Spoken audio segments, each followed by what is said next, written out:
And a good morning to you. Welcome inside the bottom line. I'm hating the weather, just in case you're wondering or care. 56 degrees. Yeah. I want no part of it. I want 56 degrees to be the high for today. Not the low this morning, but the high for today. I want some cooler weather. I'll tell you that. I had that touch of cool weather, and I really rather liked it. I also saw in the news today they could get 26 back open. Yeah. 26 will get open today. Yeah. Now 40 is still going to be a nightmare. 40 will be a while. Yeah. I'm interested, Lanny, and we talked a little bit about this just very briefly, when all this stuff went down, but I'm interested in how they'll start servicing 2570 out of Weaverville that goes through Madison County, because that is more of a, and I say direct route, I really don't know the word for it, but from what I understand when we lived up there, that the only reason it was put in 40 was put in Haywood County was due to politics. Right. That the more, I say easier route, the better route was 2570, which is a 4-lane that goes all the way from Weaverville to Marshall. Mm-hmm. And then it goes down and you can branch off into Hot Springs from there after going up and down a mountain a couple of times and then go into Tennessee that way. So the people that were living up there. Where would it have connected back to 81? Just this side of, well on this side of Knoxville. Okay, so it would have been past Gatlinburg and all that. Yeah, okay. and I say past it. It would have been right there at it where diversionary. Mm-hmm. It'd be just like taking an exit now to get, to Gatlinburg right. and all that. And I don't know all of these specifics, but I'm wondering if people will start maybe taking that route some once they get Hot Springs built back. Do you know how, if I'm going to Gatlinburg? It's a little, I say safer. I can't say that, but it's a little, it's different, but it's still direct. If I go to Gatlinburg and there's not a weather issue like in the wintertime, yeah. I go across 440, go to Cherokee and oh yes, that's beautiful. That's drive. a great, yeah. That's a great route, and you get to experience the mountain, the just the feel of the. Terrain. You're right. That is a good I like route. That myself. Yeah. I like that drive. Yeah. That's the drive that I like. Neat stuff. And they'll get everything fixed. It's it's kind of like the insurance commissioner Mike Causey said. I was listening to an ad that he had put out, and even though he has to run for office, he's about the most non-political, person that one could potentially ask for during political season. And it's like he's saying, hey, look, I do have to run for office. It's not about politics. It's the worst storm we ever had. We're just trying to get people where they need to be, help with insurance claims or getting information on your insurance.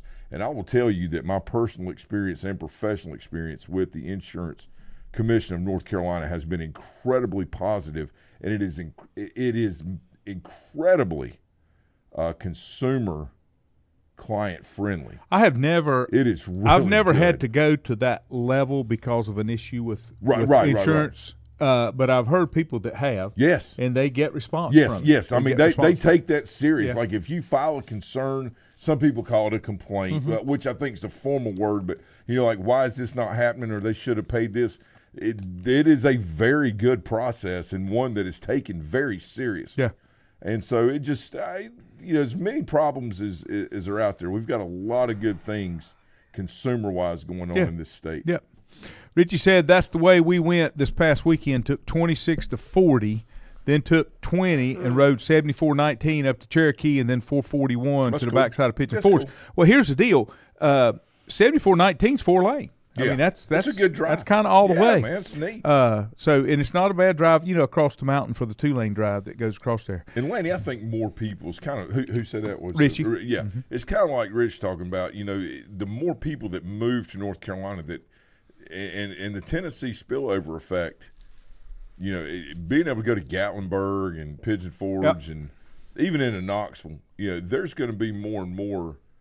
I say direct paths. There's going to be more and more ways that. That you can experience that ride in businesses and things opening up. There's a lot of potential here. Mm-hmm. Richie said that they had a good experience with their insurance company over the damage from the hurricane. I did not know. I've got someone I do shirts for. She runs and she does 5Ks, and I'm sorry to hear that. That's not going to happen for me. I'll go ahead and tell you. She had been training going on 10 months for a half Ironman. Oh, that's serious, man. Yeah, that's the like, bike. That's like a mile and a half swim, 56-mile bike ride, and then a half marathon. Yeah, that's tough. And she was supposed to do it. I guess it was the Saturday after the hurricane hit. It was in Augusta, and they had to cancel it. Yeah. And a lot of people were disappointed. She said, I've got to do one because I put too much time and effort. She said, my body's starting to really hurt, but I hate to put that much time and then just kind of walk away from it. Yeah, and then not be able to finish it, right? Yeah. So, yeah, I get that. All right, G, question. Dodgers won the World Series. Was there ever a doubt?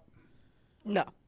You know, when I listen to people talk about it. I picked them to win the World Series. Yeah, I did too. Well, when I listen to people talk about it, they were talking about, you know, when Aaron Judge was so cold in hitting, with the Dodgers, they were just another guy that could do it. Every hole could hit with the Dodgers. There wasn't anybody that they were worried. They didn't really have a weak spot per se. All the attention went on who? Freddie Freeman. Well, no, all the attention went on who? Ohtani. When they signed him, and then who performed? Freddie Freeman. Yeah. The 36-year-old that the Braves don't give 6 years instead of 5. Hey, guys, I want to stay 6 for the same money. No, you just have to do 5. Well, let me ask you this. No, like 6. No, you need to do 5. I think it was a great move for Freddie. Yeah, because absolutely. He won a series. Yes. And I don't know if in the rest of his career if he'd have got one in Atlanta. Well, you see, it's the same thing. Because if you look at where they are right now, they would either have him or Olsen hitting in the DH spot and the other one's playing first. That's right. So I don't know if they would end up getting Olsen, though, G. That's the only thing. I don't know if they could have worked that out. They would have still had him for DH-man. You talking about Freeman? Oh, Freeman? No, they wouldn't have got him because they didn't offer him the 6. Right. That's what I'm saying. 5. So I don't know. I mean, it just. And the thing with the Dodgers is they're going to be real for a while. The thing with the Dodgers that we have to remember is the big question mark was how deep are they going to go in their bullpen? Okay. And what it showed is their pressure perceived and pressure applied sometimes are the same thing. Mm-hmm. Okay. And I'm talking about baseball. Well, it could be said in football too, but let's talk about baseball. So when Freddie stepped up and hit that bomb at walk-off, it took we watched that Friday night, right? When we at Wayne's when they we were at the football game, yeah. So it was like it took every bit of angst out of the bullpen. Because they knew they could have it offensively. Yeah. It wasn't as much trying to shut them down as they could outscore them. It doesn't matter how many runs they allow. Yeah. Because and even though they allowed some runs in a game or two, towards the end where they lost and then won, the whole point of that is the pressure applied was not necessarily perceived before, but then that perception became a reality. Right. And in baseball, that's why analytics matter during the season, but not so much in a series. Yeah. Because, like you said, a player can be great all year and then just turn. And you see a lot of superstars that are. Yeah, and I mean, Aaron for whatever Judge reason, and Juan Soto. Right. I don't remember them mentioning his name in the. Let me give you a comment. Yankees Let me tell you games. what Richie said. Richie said there would be no Olsen if they had Freeman. And that's kind of what I was getting at. I would think like he wouldn't be as good. Who, but Olsen? No, because what they're talking about is, and you don't remember this. This was from the reason the trade was made, and that's what Richie's talking about. And when the trade was made, they basically just switched. Yeah. Both those guys. Yeah. Right. But they went younger. But That's basically which is what they're trying to do. And Olsen has been a great yes, he has. player. He has been a good player. And I'm gonna tell you what, he grew on me. I don't see as I got to watch him more and more, but I'll always be a Freddie and Dale Murphy and Chipper Jones. Yeah. Kind of give you that Atlanta feel. But the thing of it is, when you talk about Olsen, in my opinion, Olsen and Freeman were pretty much the same contribution to the Braves. The Braves didn't lose anything. Just the foot. Yeah. They didn't gain anything. They lost a little. Right. Well, they lost their locker room. And I was going to pretty mention much. that with Freeman. So you and I have had that conversation. But I think before. Olsen has probably solidified himself as he's just a younger version almost. What happened with Atlanta about the time that, and I'm trying to remember just exact here, but about the time that the Freeman trade went down, they were having a couple of these younger kids younger players were still learning how to be professionals. And the one thing that Freddie brought to the locker room every day was professionalism, a sense of, even though he's our teammate, he's more like the dad in here. Right. And that the younger players really didn't want to do anything, not to upset him, but to make him disappointed in them because of the favor that he had and has still to this day. I mean, look how we're talking about it. I know. With, the people in Atlanta and then the Braves viewing area. Can you think of anybody in your family, female, older, it could be from years ago, that would sit by the radio and listen to the Braves or by the TV? Not female. My dad did. Okay. I dare say in this area that 3 out of 4 people, and I'm talking about guys that we're just talking to, you could ask that question. They say, yeah, my mom or my aunt or my grandma listened to the Braves or watched them every night. Yeah. Lincoln County especially. Oh, yeah. Where GT Mandy, told me well, she yes, did. yes. I told you when we had the Braves in Charlotte, ESPN, Charlotte is the second largest ticket buyer behind Atlanta for the Braves. That's wonderful. They buy more tickets than anywhere else, and it's not even close behind Atlanta. See, Mandy's, my lovely wife, Mandy, a lot of her family on her grandmother's side is Lincoln County. Yeah. The Proctors. Yeah. That family down in that way or whatever. And this is one of the things that first made me aware of it in this area, that it was so important because her great-grandmother, her grandmother, her aunt, her great-aunts. Is that Mom Eula? Mom Eula. Eula? Yes. Is that what Mandy? Oh, yeah. Mandy said it. Yes. My lovely there you go. And wonderful wife. Are you in trouble? No, not today. Not today. Everything building points. Getting ahead. Credits. Credits. Yeah. Credits. You just get up in the morning and say, I'm sorry, before anything happens, and try to work your way that way. You don't have to work your way out the hole. I did a lot today already. Like, got the dog off the bed. I fed the cats.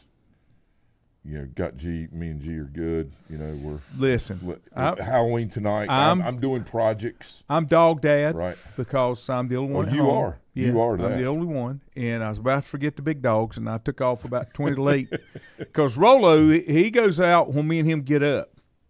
Yeah, he's an early riser with you, right? Well, he'll stay in bed if you'll stay in bed, but I had to get up. Well, because that's right. Yeah. And then when he got up, I had to take him out, and then I go ahead and get gone. And I don't want to do the big dogs because that gets them way too off their schedule. I try to keep them. Oh, you have to. Yeah. They're a different. I say breed. That's right. not pun intended, but that's what I mean. It's a different way to with the big ones. Richie said he'd love to see Freddie get a 1-year contract with Atlanta to God, finish his career. Now here's the deal. A 1-day contract. He'll get a 1-day and retire from there, like a lot of. Right, but let's do the year. Why not have the Freddie tour? Yeah.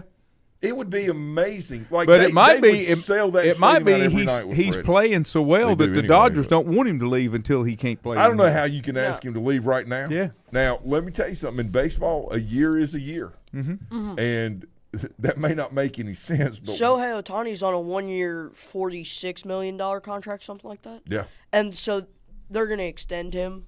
Because he just won a World Series. Why would he want to leave? They don't want him to leave from marketing too. I saw a stat, and I'll have to look it up again. And I see so much stuff.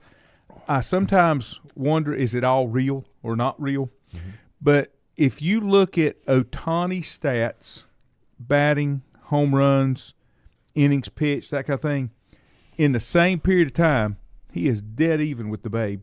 When the Babe was doing both. Yes. I mean, according to – and I thought that was really neat because most people don't remember or have never been told what a good pitcher he was. Yeah, he was. Yeah. And he did all that with the Red Sox. Travis said the Dodgers executed the little things that matter: clean defensively, move runners, hit deep fly balls with runners in scoring positions. You could see the Yankees trying to hit the long ball every time somebody was on base. You know, everything that I heard about the Dodgers is they were so good all the way through the lineup. Who said that? Travis did. Travis. Yeah. So, Travis, I would like to thank you, sir, for a very accurate, detailed analysis of exactly why the Dodgers were able to be a better, I think, Yankees team. Yeah. Right? And that is why analytics are important. But in the end, just what he said is why Moneyball doesn't work and why, having that special skill set and character does. Thank you, sir. Do you know, you may know, G, I know that the Dodgers and the Dodgers and the Yankees were in the top of the list for payroll. The Yankees were second. The Dodgers were fifth. Fifth, yeah, okay. Atlanta was sixth. Atlanta did it. And the surprising part here, because paid off really well, didn't it? they don't really put money and have never really put money into the team. The Mets were the number one in payroll. Alonso. It was Alonso and Scott. Yes, that's right. I forgot about that. The Yankees were 2 or 3. Two. Yeah, right. See, it was Alonso, Scott, and the No, but you're right, and think of it like this: they nearly made it as well. Oh yeah, they were one game shy, and they ran into the World Series champion. Right, which I got to tell you guys, the disappointing team that was 22nd on the list were the Orioles. The Orioles went 91-71 regular season. The Orioles have very good young players. Yes, the Orioles are paying Rutschman like $9 million a year. Yeah, and he's the best catcher in the entire league. Personally, I think they're going to be a team. They're going to be a team to contend with moving forward to what I get again. You're talking about the Orioles. The Orioles. I won't say the Ravens, but hey, let me tell you something. They play like the Ravens. Tough. They're tough. Who paid the least amount? That would be Oakland. I don't think anybody's surprised with that. No. But they are the smallest market team. Yeah. Yeah, and now that they're moving to now they will be one of the largest. They're moving to. But they were Santa out. Clara, they were out. Who the A's? Yeah. Las Vegas. They're going to Vegas. They're going to Vegas. Oh. See, the Oakland A's. The number one payroll is 5 times what the A's pay. Where are the White Sox on that list? The White Sox. They're probably in the high teens or low 20s. 18. Yeah. Your top 5 were the Mets, Yankees, Houston, Philly, Dodgers. Yeah, the reason Houston's up there at 3 is because of Alvarez and the first baseman. Mm-hmm. Oh, 100%. There's a reason. Yeah, absolutely. Yeah, absolutely, and 100%. the reason that the Phillies are up there is because. Well, we know why they're up there. Yeah, because Harper is incredibly expensive and worth every cent of it. Mm-hmm. Oh yeah. but they pay their players everything pretty much. Yeah. But I thought baseball. Baseball has gotten better since they have made these adjustments. The small adjustments they made. Yeah. The game flows better. Are you talking about the speed up rules? Yeah. Yeah, it's been a lot better, Lenny. Because it got to the point where there were tumbleweeds crossing the field before he threw. Just like everybody said, you shouldn't have had to do anything because those things were already in place. They just weren't enforced, so they had to throw reminders out there. But I think it made a difference in what it captured in audience as far as baseball. Well, you can stay engaged now. You don't have a guy out there on the mound doing some kind of ritual every time he catches the ball or adjusting his cup 17 times. Right. Or doing, acting like he's got, something wrong with him just to, get, hits on Instagram and everything else. And, of course, Freddie was MVP. World Series MVP. Let me tell you something. Freddie's an MVP of Major League Baseball. Who's the manager at New York for the Yankees? Oh, it's Boone. A lot of folks say he's gone. It just you know, no, he's not gone. That's for sure. Aaron Boone. Aaron Boone. That's their manager. Aaron Boone. It's very fair to always question what a manager does. That's just that's just like football. It comes with the territory. No problem. Okay. But this is the thing about it. The consistency that he brings there is very much like the consistency that Torrey brought and that Girardi eventually had the opportunity to bring there as a manager.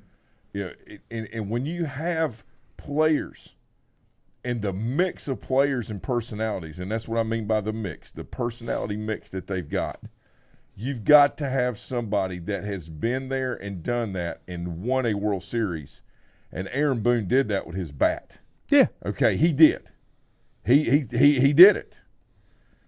And, you know, to say, well, we can go out and get better. There's nothing wrong with trying to improve your team and your organization in any way that you feel is necessary.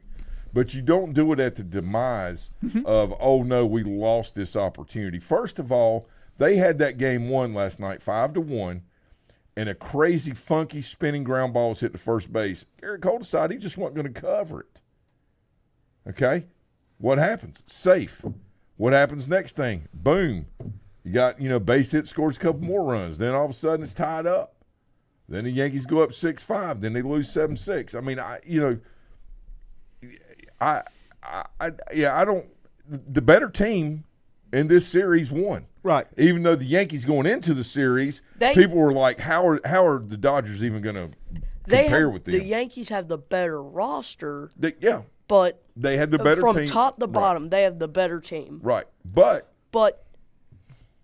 whenever your decision-making is not as good as the other teams, then what happens? But they may have the better roster, but they struggle more if one of those key positions doesn't play up Soto or Judge. If those two guys don't do good, the rest of the lineup doesn't do good. And the Dodgers, if those two guys do good, the rest of the lineup. The Dodgers were different because everybody could kind of pick up. You didn't have to depend on one slot to get you through to where I think the Yankees think of it like this in baseball too. Baseball is about especially when you're facing pitching.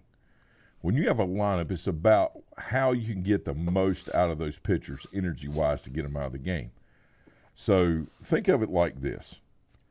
If I'm throwing Aaron Judge up there and Soto and, Stanton and all these guys up there, right, it's very hard to get them out. It's very hard. You have to max effort doing that. But if they're getting themselves out or not being consistent, then the other guys that are there, which are great players too, they are very good. But it doesn't take as much effort to get them out. Right. So if you're not maximizing the effort against the big guns, Rizzo, right? All right, then you can just go ahead and continue managing your energy as a pitcher against the other guys. Right. And I talked to, Bobby Dale and I talked about that this summer. We had a very, very big Legion team. And we had some smaller players that were good players.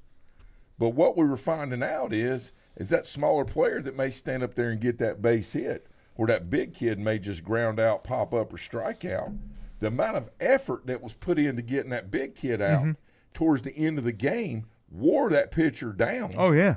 How do I approach this? And what I'm seeing in college baseball, especially with Quinn playing at Mars Hill, let's just use that. Let's just say Division II. When I'm watching games on weekends and I'm seeing smaller players up there to hit, and they're good players, I'm noticing pitchers aren't gearing up as much. They're just pitching because they know that small player is not necessarily able to. So I say smaller in stature, is not really able to do as much potentially in their minds as the bigger one that can hit the ball out of the park. So they really got it when they face that big one, they got to go. They got to put it on them and use all that energy. Well, with the smaller player up there, you just throw it with a base hit. That didn't beat me. But if the big kid comes up that can hit it a long way, I've got to really be careful. But back in the day, that bothered you more than anything. What's that? Is the guy that could put the ball in play. Yes. And then, but the way – yes, it did. But what I'm seeing bother pitchers the most and wear their energy out is having to focus on the big guns and so much energy on that. And so when the big guns are getting themselves out by not being consistent or doing what they're doing or just being in a slump, because that happens. It happens.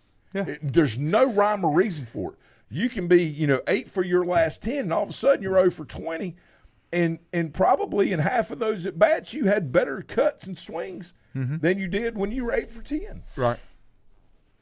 I've seen guys in slumps that that were like 1 for 10 that hit like 6 missiles that were caught line drives. But then they may go 7 for their next 10 with just bloopers into the outfield. That's why analytics, they are important, but they don't tell the whole story about the development and what leads to the developing play or next play when it comes to series play. Yeah. That's the difference.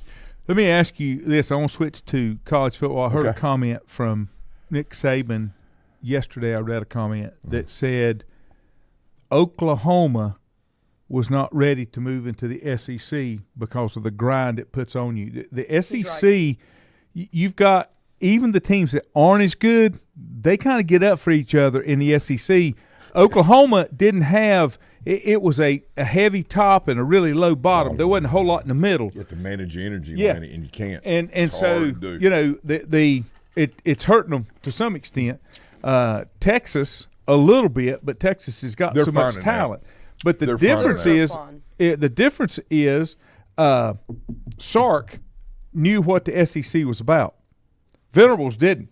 He came from the ACC. He came from Clemson. Right. It's an evolving process, with that. Yeah. So, Sarkisian coached underneath Saban. Yes, he did. So he knew what the SEC was like. He knew. He knew exactly. The guy that coaches at Clemson came from. Oklahoma came from Clemson. Brett Venables. He did not because he knew what the ACC was. Right. And he came from Oklahoma to Clemson. Right. Now remember this. Remember this. When you get into the grind, the leadership that you have from the coaching staff and the head coach and just, I say organization, that's basically what they are in football now, right, is incredibly important. But what's even more important is the leadership in the locker room and being able to set that expectation that, guys, hey, this was a very good win against, I'm just giving an example, Ole Miss. Yeah. And they're a very good team, and we played well enough to beat them. But next week we got to go to Georgia. Yeah. So we need to be managing our energy and focus and not have all these highs and lows. When you play in the Big 12, you get up for, playing Texas back in the day or Oklahoma State, right? You get up for that. But then you take a couple weeks off when your next game's because you're just playing Joe Schmo over there. Right. The SEC top to bottom. And I think you showed that on Tuesday. It was in big enough print where I could see it over here on the side. Texas A&M.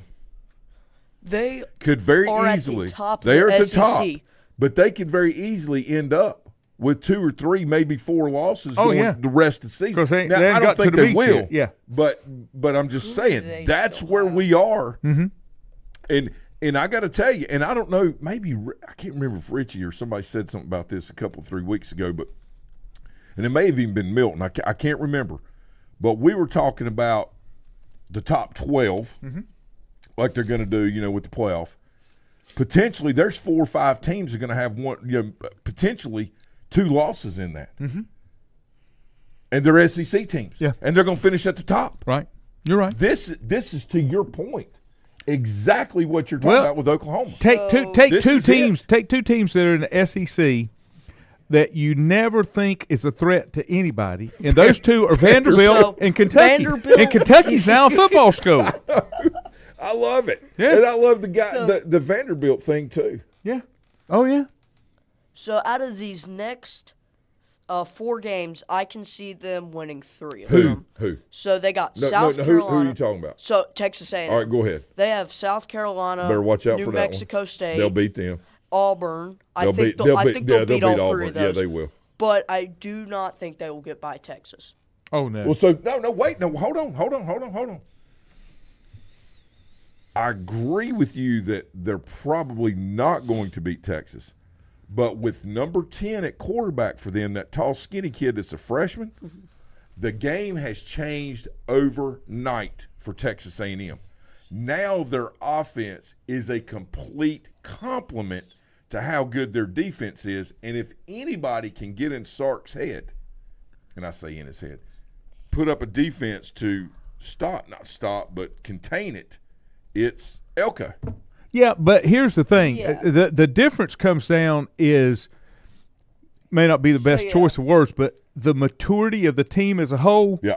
Sark and his team have a longer that's a good point. pedigree That's a good point. than A&M. That's a good point. They're still probably a year or so away. Here's Texas's schedule for the last of the season: Florida, Arkansas, Kentucky, and Texas A&M, of course. Okay, so we just went Kentucky's right going They to be should the win slip out. up, but Yeah, Kentucky they will should be the win out. game that they'll kind of Where's overlook Kentucky against at, A&M. G? They're playing at Kentucky. Okay. Mm-hmm. Be closer than you think. No, they're playing at Texas. They're Oh, playing okay. at Yeah, okay. All right, now So, let me listen to. No, here's where I think that we're gonna go wrong. Hold on, let me.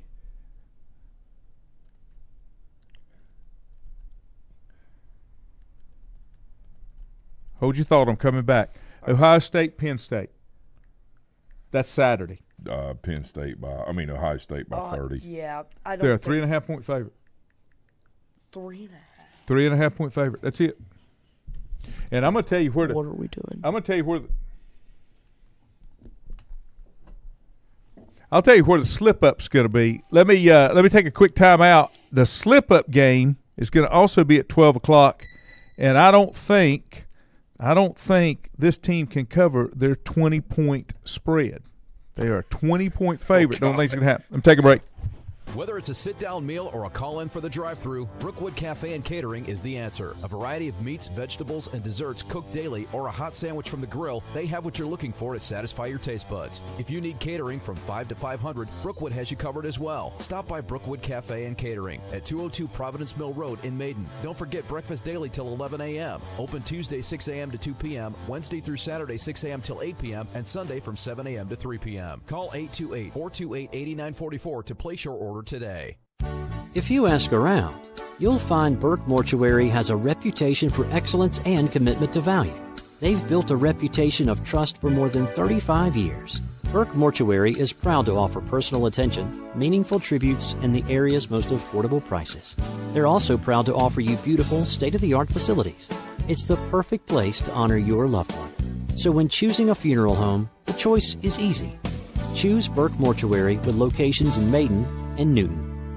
Covenant Church began as a vision of just over 100 people in 1984. Since then, Covenant Church has grown and currently located at 2168 Gastonia Highway in Lincoln. The Sunday schedule includes early morning worship at 8:30, Sunday school at 9:45, and morning worship at 10:45. Their ministries extend beyond Sunday. Visit their website at www.covenantchurch.church to see all they have to offer, and better yet, stop by and see for yourself. Covenant Church may be just what you're looking for a new church home.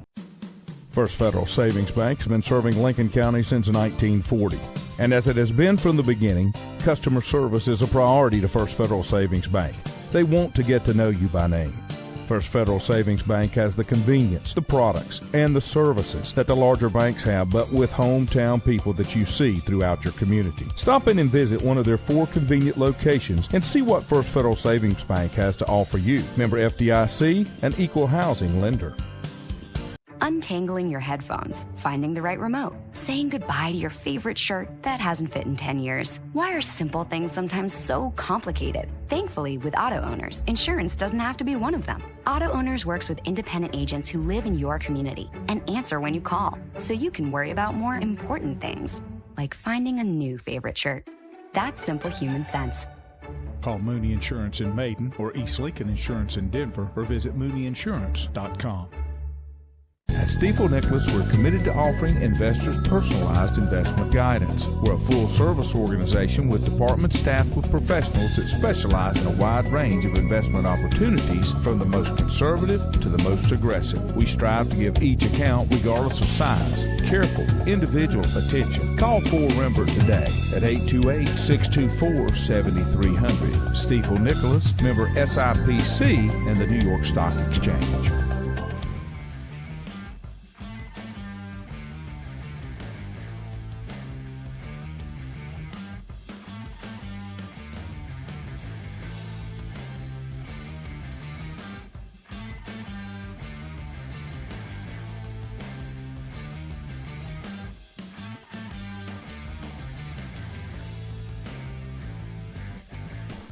Now we're back.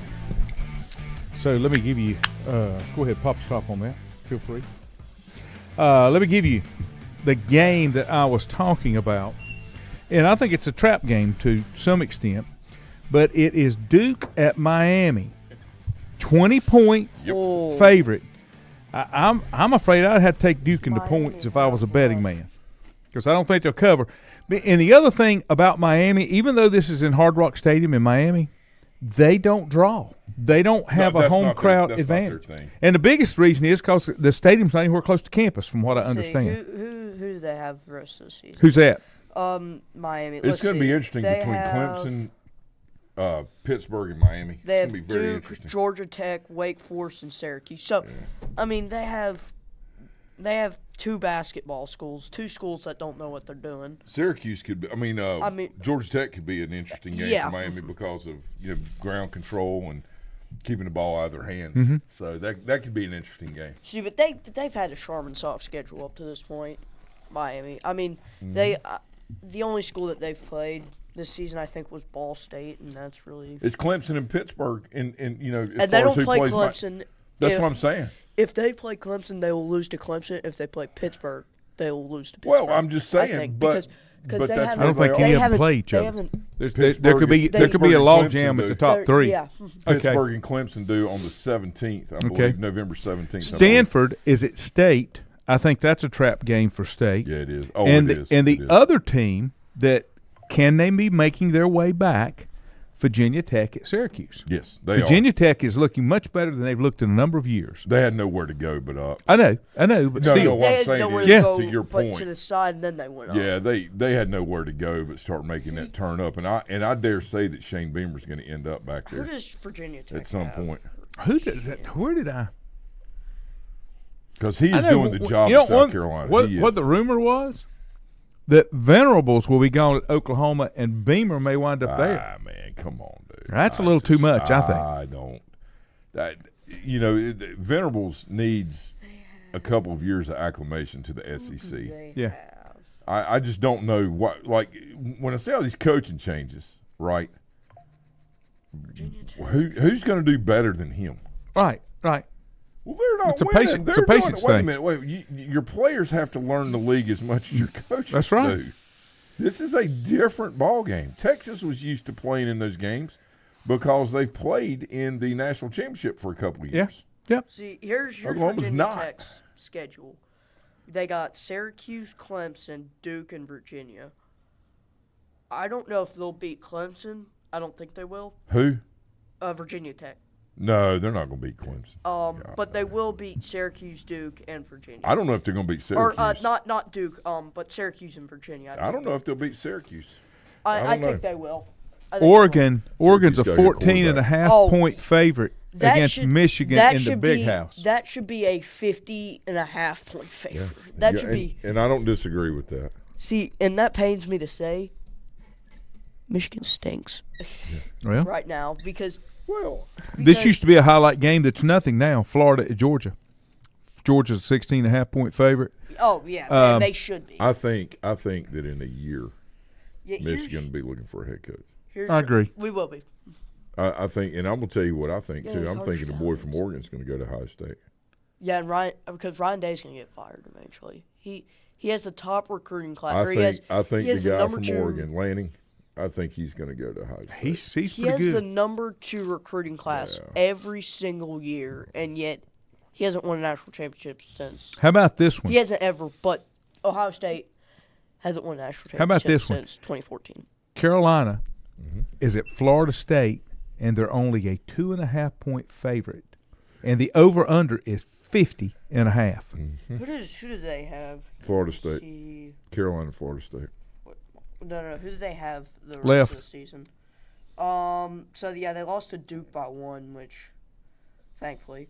So yeah, they got Florida State, Wake Forest, Boston College, NC State. Yeah, they're good. They're good the rest of the season. Tennessee may have a trap game. Kentucky comes to Tennessee. Yeah. Tennessee's a 16 point favorite. Could Pittsburgh slip up to Yes. SMU? Yes, they can. And SMU's a favorite. This is what's crazy. Yeah, and they should be. They should be because I think they're at home that game. I think they are. Yeah, they're see.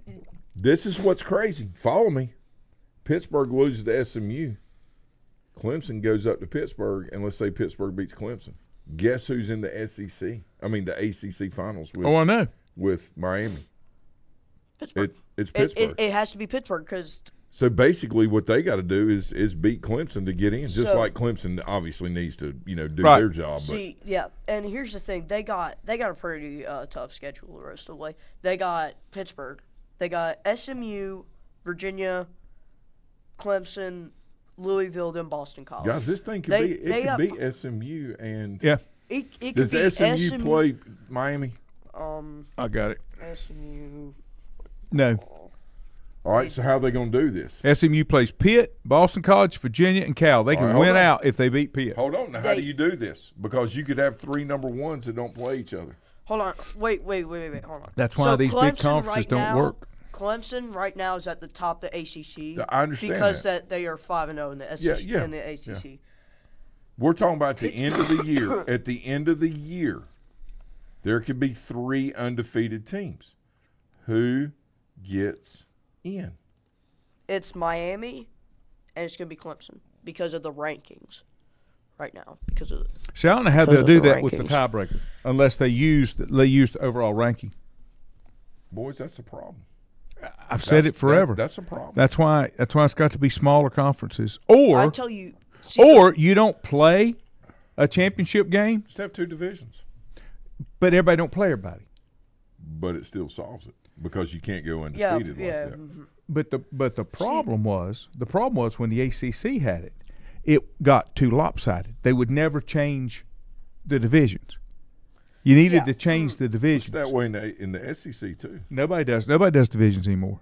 I mean, SEC doesn't either. clearly the Sun Belt does, but Yeah, but I'm saying that the SEC and I want to say that the Big Ten, I think they all got away from it. yeah, the Big I mean, the Big yeah, Ten did it that's last just year. kinda That's my why point. they. Yeah, that's Big why Ten they, doesn't have it, and then That's why they played Iowa in the Big Ten championship instead of and look at this. Ohio State. You got Indiana, Oregon, and Penn State at the top. Yeah. But Ohio State has 1 loss. If they slip up to Penn State, they're out of the conversation. Yes. Oh yeah. I mean, it's just that simple. That's when he gets fired, G. No, nobody. I don't see anybody that has Divisions. Sunbelt's the only one. Right. But as far as the Power Fives, nobody does. And right now, A&M is the only undefeated team in the SEC. So right now the standings in the Big Ten, Indiana tied with Oregon. Mm-hmm. Then it's Penn State, Ohio State, Illinois, and then we're kind of Well, the Indiana thing's going to take care of itself. Yeah. Okay. See who did they? Let me see. Who They did have Michigan State, Michigan, Ohio State, and Purdue. They only they one loss. only That's will it. lose 1 game. That's why. But think of it this way: Ohio State, in theory, could lose to Penn State and still make it to the championship. depending on what happens to the others. Yeah. Depending. But if they beat Indiana, when you don't have divisions and you have large But- conferences, you're going to have see, the Big compression Ten is the Big 20. at some point. But here's the thing. That's kind of the. You got to look at the stuff behind the curtain. 5, 6. Indiana only plays 1 ranked team, and that's Ohio State. There are- 1 ranked team. But that's not their fault because I understand they that. play. You've got Nebraska, which hasn't traditionally been good the last several years, but Washington, who was in the national championship last year, I think they play. I think they play Michigan. No, they already played them. They play Michigan State. Because I watched it. And Indiana I watched doesn't. us Indiana losing plays pain. Michigan, Michigan State, then Michigan. Right. And so, I mean, Indiana. realistically, year in and year out, they would be playing against 3 top 10 teams or top 20 teams. Yeah, not it's this just year. this year that doesn't work out that way. No. All right. Before we run out of time, switch to the NFL. I know that's your love, there, G. Biggest question I have: is it time for the New York Jets to come to the conclusions that they're not competitive and they need to blow it up? Well, see, them trading for Devontae Adams, it did not fix their offensive line. It did not fix the few holes that they have on defense. It added a shiny new weapon that they can't get the ball to. I mean, that's all that did. I've said this over and over. That 40-year-old Aaron Rodgers, he's not like a 40-year-old Drew Brees, a 40-year-old Tom Brady. Not taking anything away from him, and he throws a pretty ball. But to me, he's got too much crap going on between his ears to be effective. Yeah. Well, and also, I don't know if it was like the Achilles injury that did this. In some situations, he is making passes that we haven't seen him make in a few years because really ever, because he's instead of like taking off and running for 5 yards or 8 yards or something like that. I don't think they win tonight. No. I think Houston beats them tonight. Yeah. Okay, so the question I have for both of you is when do you ever remember the Packers being as bad as the Jets? Even with all the stuff they said they were going to do and didn't do, what was he able to do? He was able to advance the football. Mm-hmm. Their defense very, very rarely complemented their offense. Mm-hmm. In Green Bay. I don't take anything away from what he's accomplished. I just don't think he's the same player, and he can't work the magic that he could before. And I will say this. You are only the player you are based on the productivity you have in the environment that you're placed in, right? Right. And that may seem very basic or very generic, but it goes much deeper than that. He is being asked to do things that he has never been asked to do before, No. and therefore the results can't come. You can't get something from nothing. Something doesn't come from nothing. Something from nothing is still nothing. Math is math. And probabilities are just statistics in the end. And until he gets continuity with all the pieces there, the thing they had in Green Bay every year was had continuity on offense. Their defense and special teams were sometimes good, sometimes not. But they had continuity. When they won the Super Bowl, they were very good on special teams and defense as well as being able to move the football. Yes, he is older. But that position is not about playmaking. It's about distribution. And when he does not have the ability to distribute the ball based on asking him to do things that he hasn't. But you gave all the money to the distributor. They didn't have anything left to buy for who he's distributing to. Well, Would you here and they had a top 5 defense till they fired their coach. Right. They fired the wrong coach is what they did. Yeah, they should have fired Hackett, but Rodgers wouldn't let that happen. And I heard Mike Florio. And so they pretty much have the head coach who's defensive minded. Yeah. As his puppet for offense. But he doesn't. But the defense isn't as good. Since Saul left. No, since Saul left. When I was listening to Mike Florio when I went to take care of the dogs, and he said, what happens if a team that's in competition for postseason loses their starting quarterback? Does anybody, go after Aaron Rodgers? Of course, the trade deadline's here close. And the part that bothers me about Aaron Rodgers, and we disagree on this a lot, he said Aaron Rodgers, the player, would have to ask Aaron Rodgers, the general manager, do I want to go play for somebody else? I mean, that's fair. All of that is fair. That's fair. They did what he wanted, which was Devontae Adams, bringing him. Look at the guys they bought last year. They brought in some of his old teammates. Yeah. Some of the old receivers.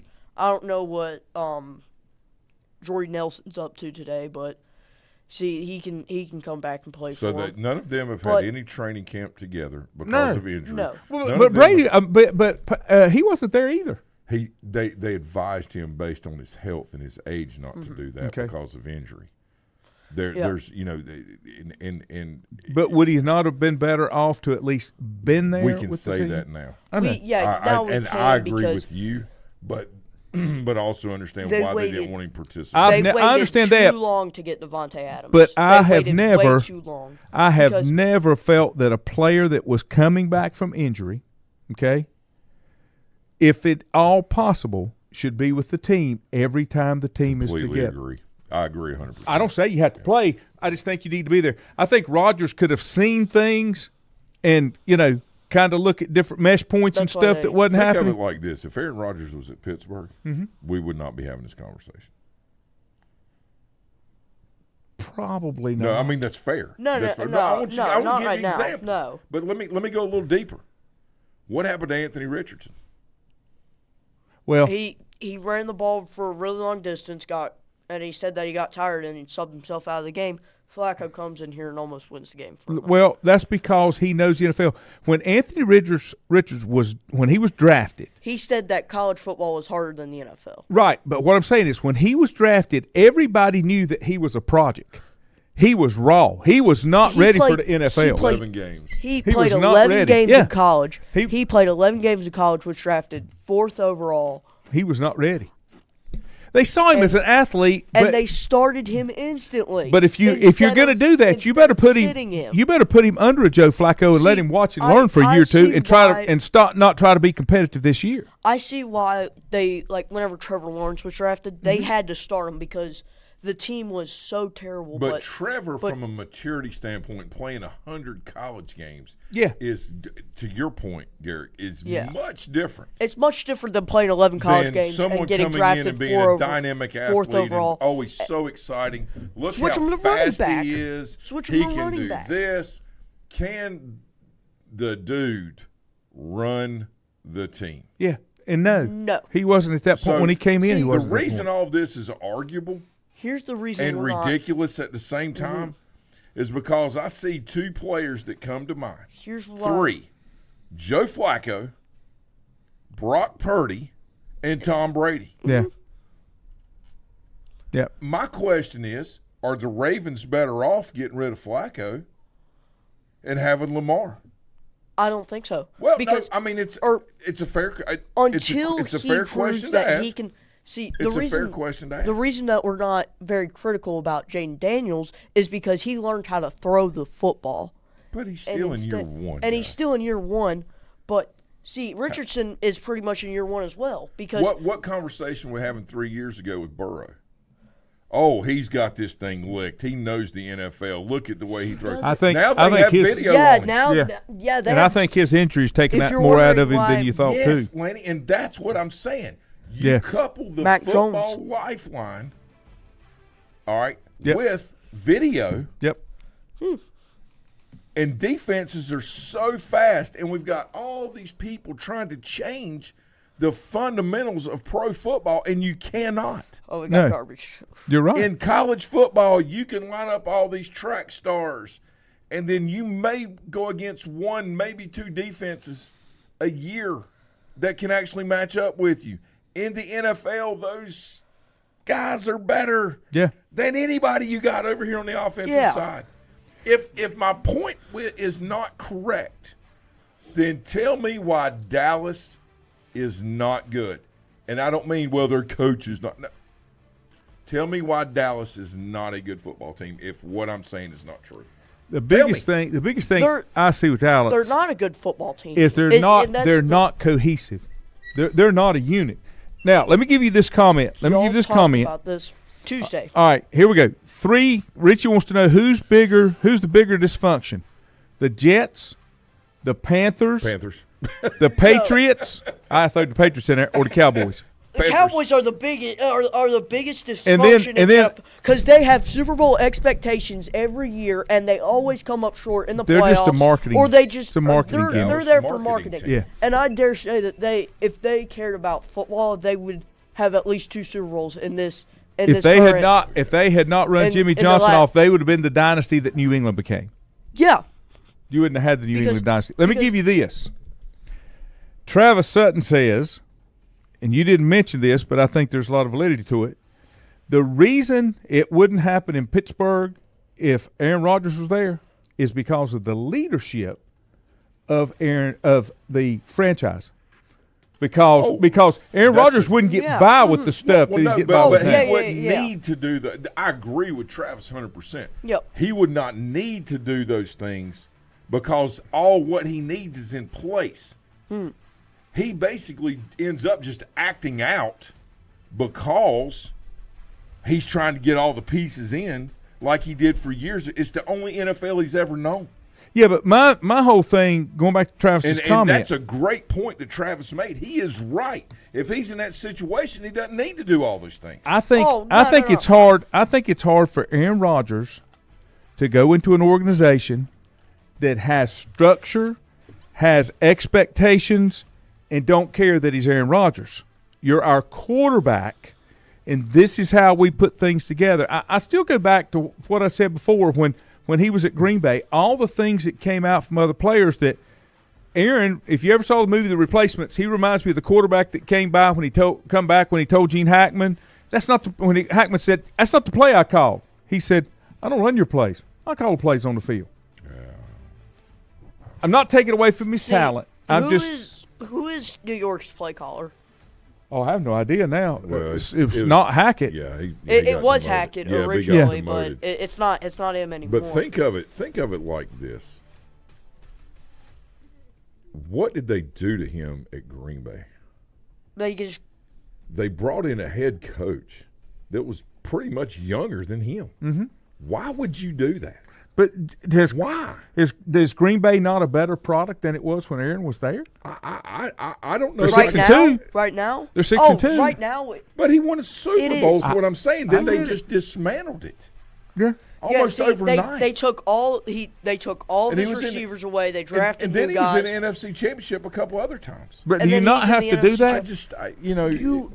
If you are going to take away a quarterback's weapons, are they going to want to be there? Think of it like this. If you put Sean Payton or you put Mike McCarthy, which they had there, okay? Where? In with an older guy, a more mature, experienced quarterback that can handle that situation.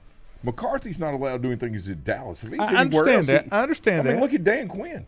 Yeah. Dan Quinn this right now. This is a great example. Of what I almost bet this. I bet Belichick will be back in the NFL next year. Salah's going to be with him. So is Patricia. Mike Vrabel. Vrabel will be the offensive coordinator. And then Josh McDaniels. If they get that group back together, I don't care where you are, they'll end up picking somebody like an Aaron Rodgers to come in and run that organization.